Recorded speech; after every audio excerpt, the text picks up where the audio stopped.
Bonjour à vous toutes et tous, j'espère que vous allez bien. Aujourd'hui, je vous propose de réaliser avec moi un tote bag avec des coutures anglaises.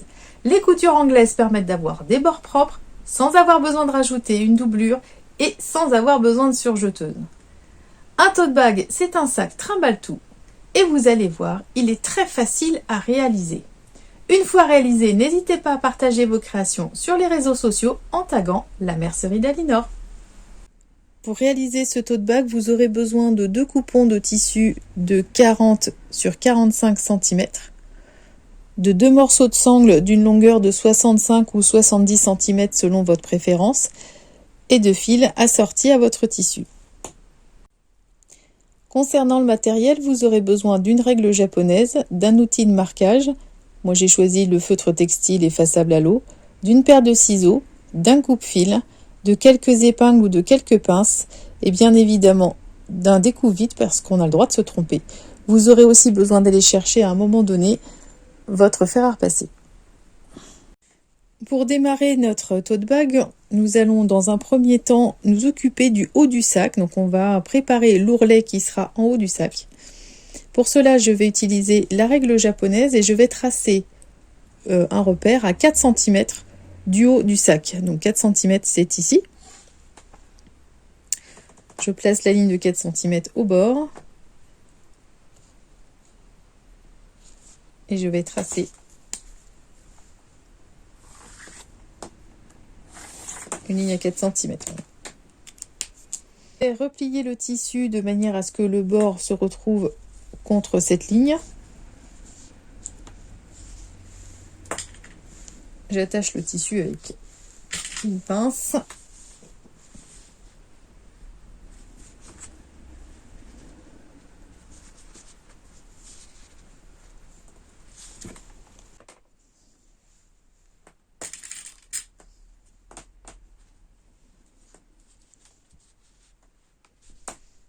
Et je vais replier ce premier ourlet une fois sur lui-même.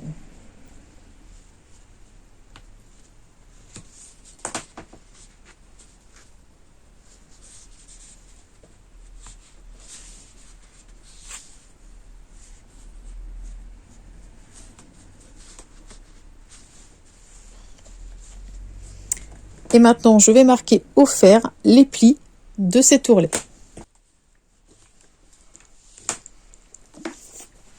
Donc l'idée, c'est de marquer au mieux les plis parce que les plis vont ensuite nous servir de repère pour assembler le tote bag.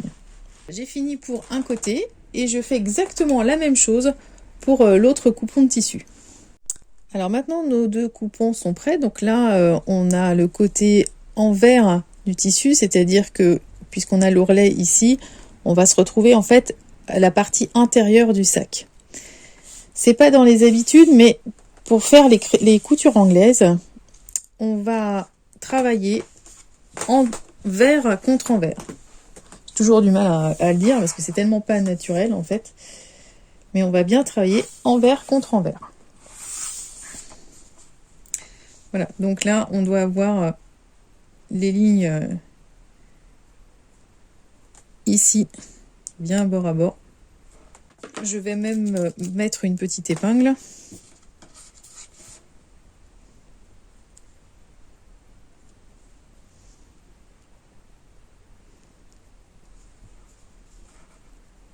Donc je mets une épingle sous l'ourlet parce que je vais le déplier l'ourlet ensuite. Là l'idée c'est vraiment d'avoir nos tissus bien placés avec les marques de l'ourlet bien face à face.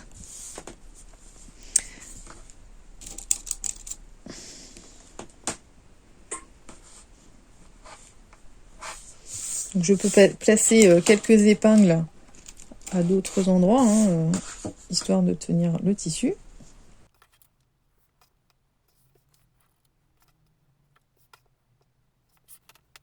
Voilà. Donc j'ai épinglé tout autour, ici. Donc ça va être sur les côtés, ces 3 côtés ici que nous allons coudre tout à l'heure. Mais avant de coudre, je vais déplier les ourlets. Et nous nous en occuperons un petit peu plus tard. Je peux à nouveau épingler le haut du sac pour bien maintenir l'ensemble.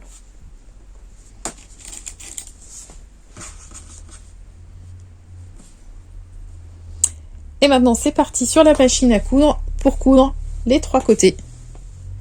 Ici. Alors la couture anglaise, en fait on la réalise en 2 étapes. On va faire une première fois une couture sur les 3 côtés. Et on va la refaire une deuxième fois.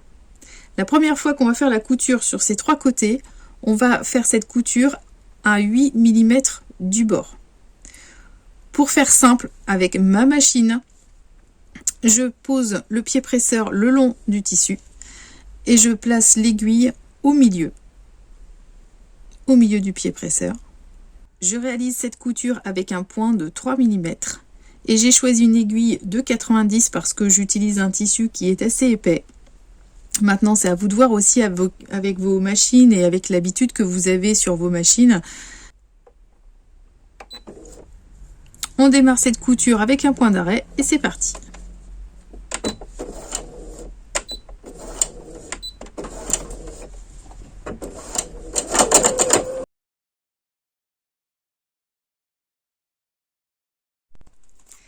Alors la première couture est maintenant réalisée, donc ce qu'on va faire dans un premier temps, ça va être venir dégarnir les angles, surtout sans tailler dans la couture. Parce qu'on va retourner le sac et on va avoir besoin de faire des beaux angles. Là où c'est un petit peu large aussi en tissu, je coupe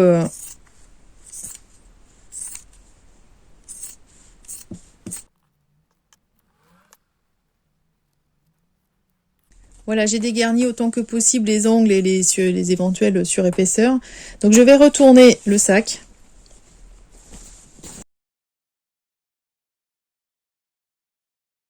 Et avec le fer à repasser, donc on va venir, on fait ressortir au maximum les lignes d'assemblage ici. Voilà, les lignes d'assemblage maintenant sont bien aplaties tout autour. Les angles sont bien formés. Donc je vais pouvoir passer maintenant à la deuxième couture, à nouveau sur les 3 côtés.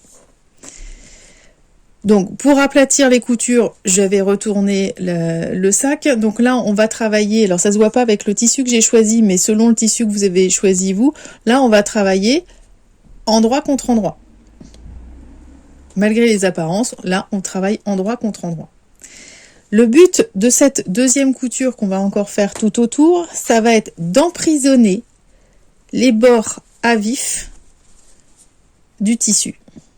Donc on va coudre non pas à 8 mm du bord, mais cette fois 1 cm du bord, de manière à emprisonner la première, le bord du tissu suite à la première couture. C'est parti. Alors comme tout à l'heure, je vais poser la semelle au bord du tissu. Mais cette fois-ci, au lieu d'avoir l'aiguille au milieu, je vais décaler l'aiguille sur la gauche. Donc je vais avoir les millimètres supplémentaires nécessaires pour que la couture soit décalée et qu'on puisse emprisonner les bords à vif du tissu. Je commence par un point d'arrêt. Et c'est parti pour la couture.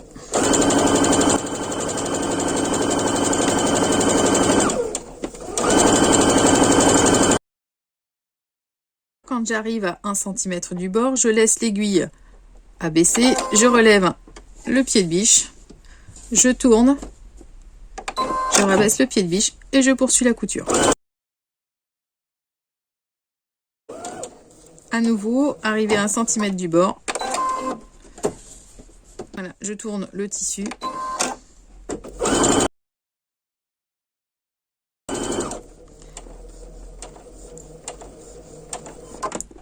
Et je termine ma couture par un point d'arrêt.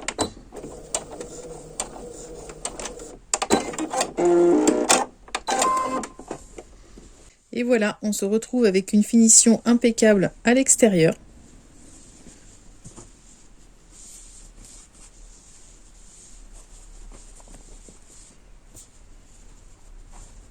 Et voilà, on a notre finition toute propre à l'intérieur et impeccable à l'extérieur.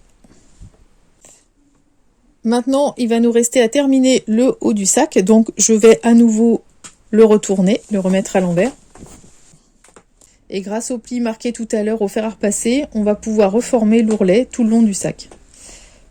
Donc je vais maintenir le tissu avec les pinces.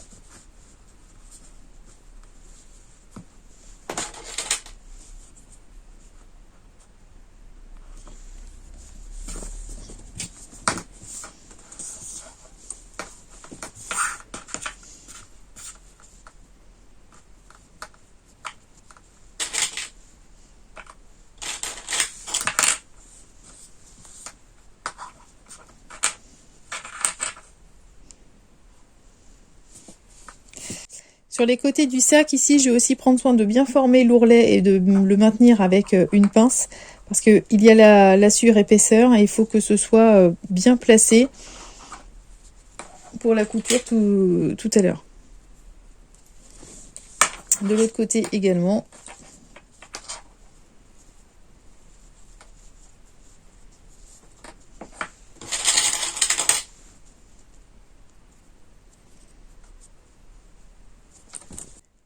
Donc là, maintenant, je vais venir placer les repères pour situer à quel endroit je dois poser mes sangles. Donc, je vais prendre ma règle japonaise et mon feutre et je vais mesurer 10 cm depuis les côtés du sac. Donc, je mesure 10 cm à partir de la couture. La couture, elle est ici. Je vais mesurer 10 cm à partir de la couture. Donc ici, voilà. De ce côté-ci, c'est pareil. Je place ma couture ici.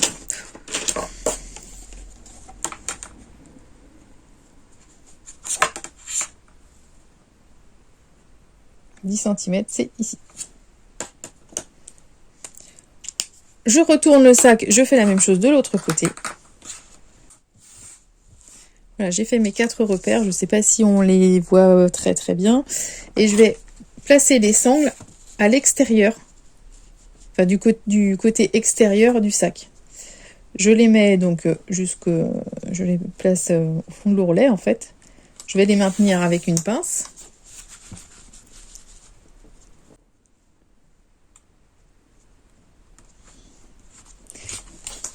La même chose de l'autre côté.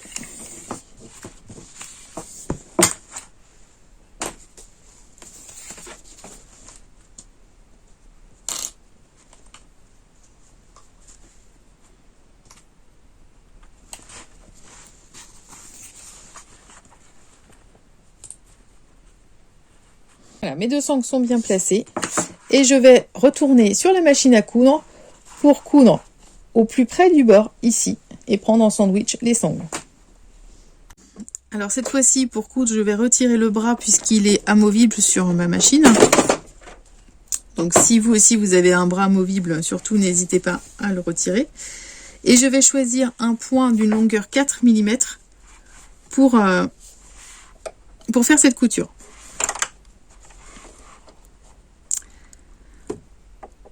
Comme toujours, je démarre avec un point arrière, je fais tout le tour et je termine au même endroit avec un point arrière. Voilà, notre sac est maintenant bientôt terminé, mais on a quand même encore un petit problème, c'est que nos sangles, elles sont toujours à l'intérieur du sac, puisqu'elles sont cousues en fait à l'envers. Et donc il va falloir ressortir les sangles et les coudre de manière à ce qu'elles tiennent quand même dans le bon sens et qu'on puisse utiliser le sac comme il faut. Donc on ressort les sangles, on va les plier sur l'ourlet, contre l'ourlet. Donc on va les maintenir avec une pince. Là, ici aussi.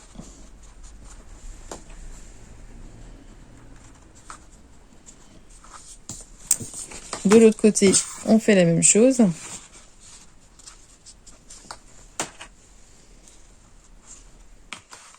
Et on va venir coudre ici, au plus près du bord, pour maintenir l'ensemble. Donc là ici pour coudre c'est la sangle. Déjà faut pas oublier qu'il y a 2 épaisseurs de sangle. Donc si vous voulez changer votre aiguille et passer à une aiguille supérieure de 100 ou de 110, c'est pas forcément une mauvaise idée en fonction de votre machine. Moi je voudrais avoir le fil assorti ici donc en rose, mais je voudrais qu'ici ce soit un fil gris. Donc mon fil de canette, j'ai mis un fil gris. Ma sangle grise, elle est en dessous, donc j'ai mis le fil assorti en dessous.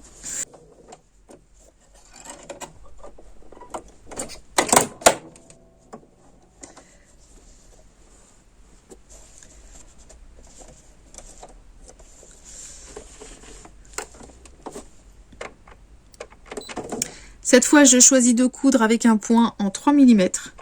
Je commence par un point d'arrêt. Et je fais la couture au bord.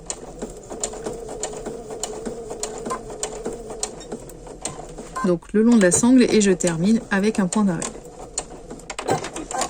Et je vais faire la même chose sur les 4 morceaux de sangle. Donc voilà ce que ça donne avec cette sangle à nouveau cousue. Et pour renforcer cette couture, pour que ça tienne bien, on va coudre une croix pour bien renforcer la sangle et le tissu. Donc soit on coud comme ça à vue de nez, soit on trace une croix qui traverse de chaque côté la sangle, et ça va marquer nos lignes de couture. Donc on va pouvoir aller coudre.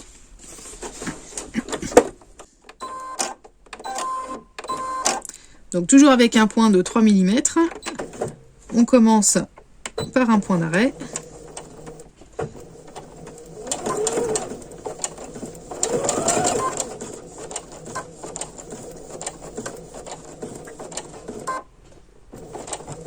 On finit par un point d'arrêt.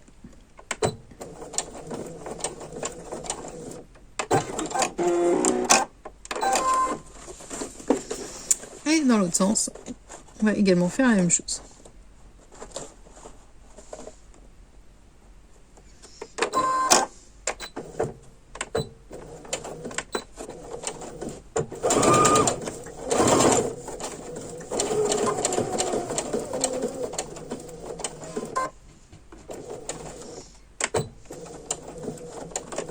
Un point d'arrêt à la fin.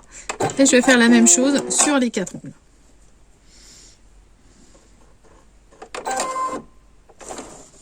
Donc voilà ce que donnent les coutures de renfort une fois qu'elles sont cousues. Et il nous reste maintenant à coudre ces coutures de renfort sur les 3 autres morceaux de sangle. Et on peut tout trimballer. Voilà, le tote bag est terminé. J'espère que ce tuto vous a plu. Si c'est le cas, n'oubliez pas de liker cette vidéo. Si vous le voulez bien, je vous remercie de vous abonner à ma chaîne. Vous pouvez également me laisser un petit commentaire et me taguer avec vos réalisations sur les réseaux sociaux. Merci de m'avoir suivi, je vous souhaite à toutes et à tous de belles créations et je vous dis à la prochaine!